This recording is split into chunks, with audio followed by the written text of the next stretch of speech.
What's up, guys? Mason the Brock Henderson here, and this is Legends of Tomorrow, Season 3, Episode 13, No Country for Old Dads. So I'm officially now caught up on all of the CW shows, at least until tonight, whenever the next Arrow episode pops up. Anyway, but yeah, so this one, it was... it was another good Legends of Tomorrow episode, which is weird because whenever I'm going to talk about it, I'm going to talk about how kind of crazy and strange it was. But that is the tone of what Legends of Tomorrow is. It has a lot of these episodes that are kind of goofy, really strange and out there, but ultimately a lot of fun. So the premise of this episode basically is we have a father and daughter, just like any other typical father and daughter, except it's the bad guys. And that's what makes this so funny, is watching Damien Dark and Nora Dark have a typical father and daughter relationship. He's making dad jokes, for crying out loud. Damien Dark, the villain of this season, not the main one, but the big one that we can see, is making dad jokes. Like, Nora's like, I can't remember, what was she saying? She was saying something like, I'm just annoyed or I'm frustrated that you're doing this. He's like, hi, frustrated, I'm Damien Dark. And I'm just like, what is this? It's like the end of the mid-season finale where Bebo, the god of war, the little cute little doll, is all of a sudden like the god of war for the Vikings.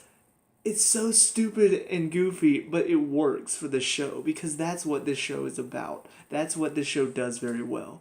So, yeah, it works. It's hysterical. It's funny to watch. He's talking to the guy he just killed, the guy that Ray was working for at the beginning of the season. He straight up kills him.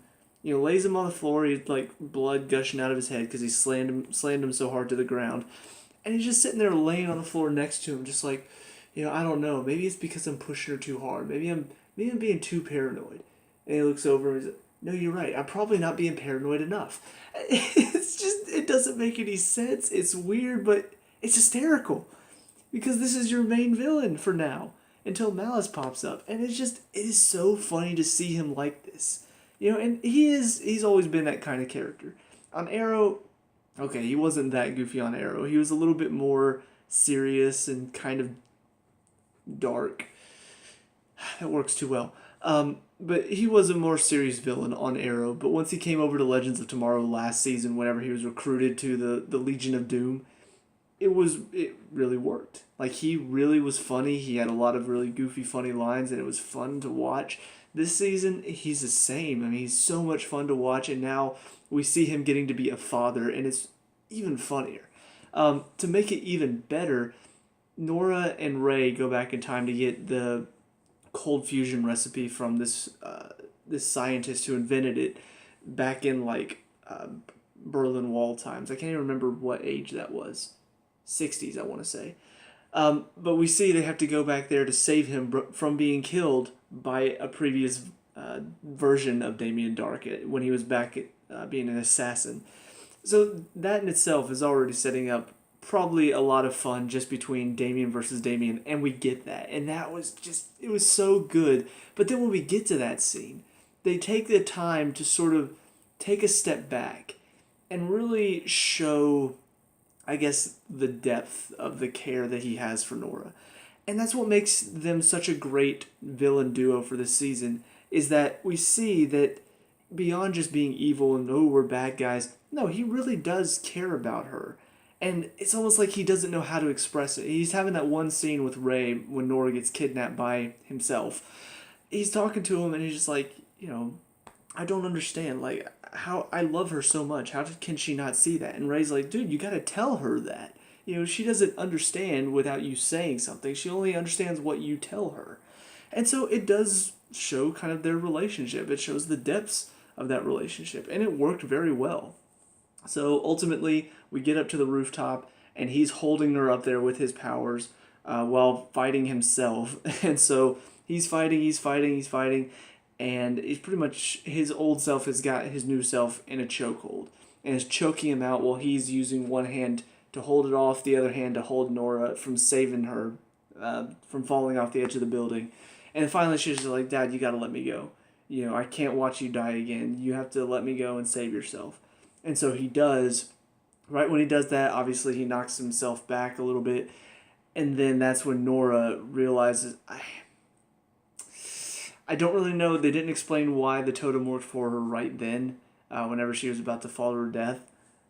I'm not entirely sure why. I hope we'll get maybe a little bit of explanation as to why the totem worked in that moment. But Amaya's totem starts up, and then she uses Phoenix powers to fly up onto the building and save herself. And so then they fight him off. They fight off all of the soldiers, and then Ray shows up, gets this doll, which apparently has the cold fusion formula inside of it, and is going to take that back. But then, of course, Nora steps in and says, "No, you're not going anywhere." And we see kind of where Ray is right now. He thinks that Nora can be saved. And what I really like about this is that there is history there.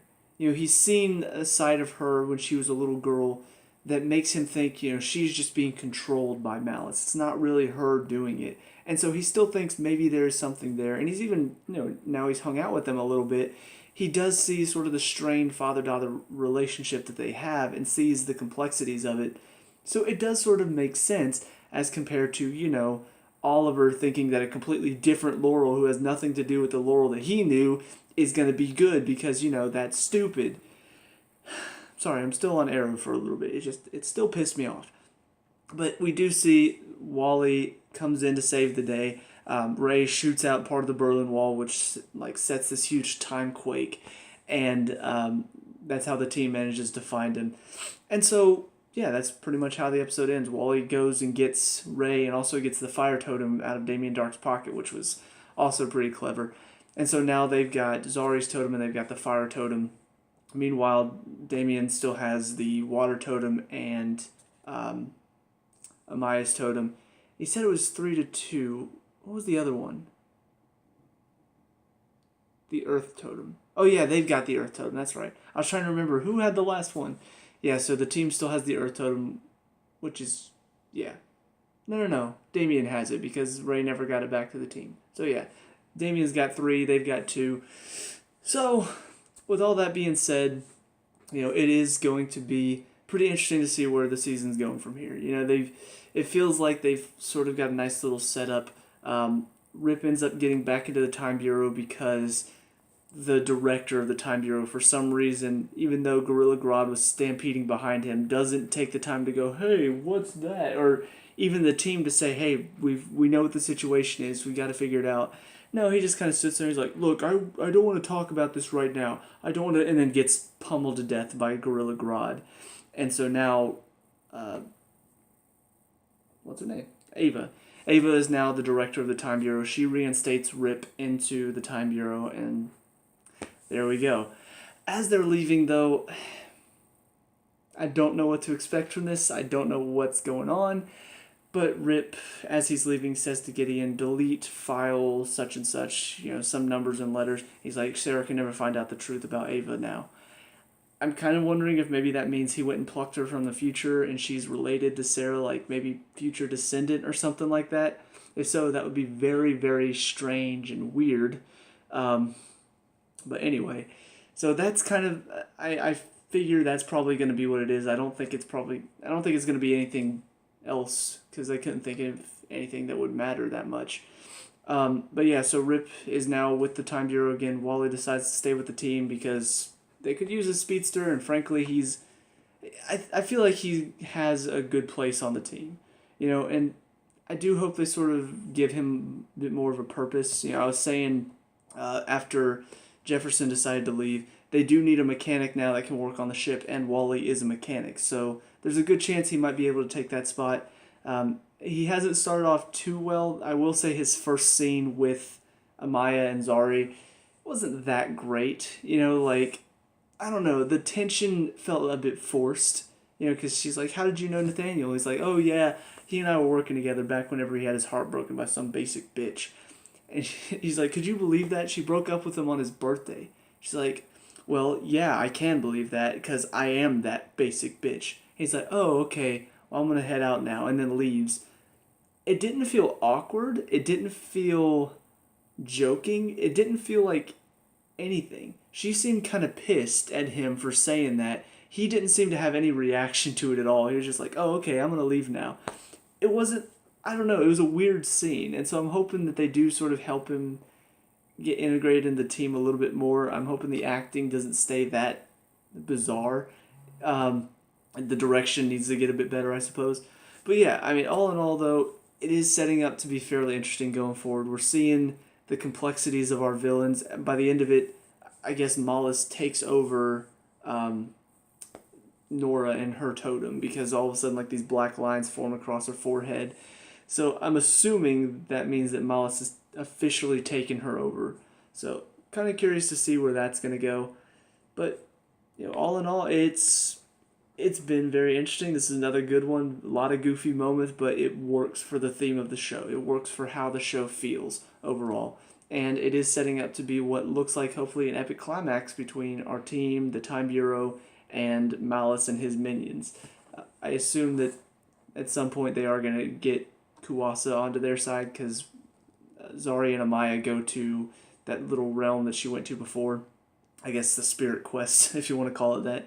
And she does talk to that one woman who's like, you need to get Kuwasa back. We need her.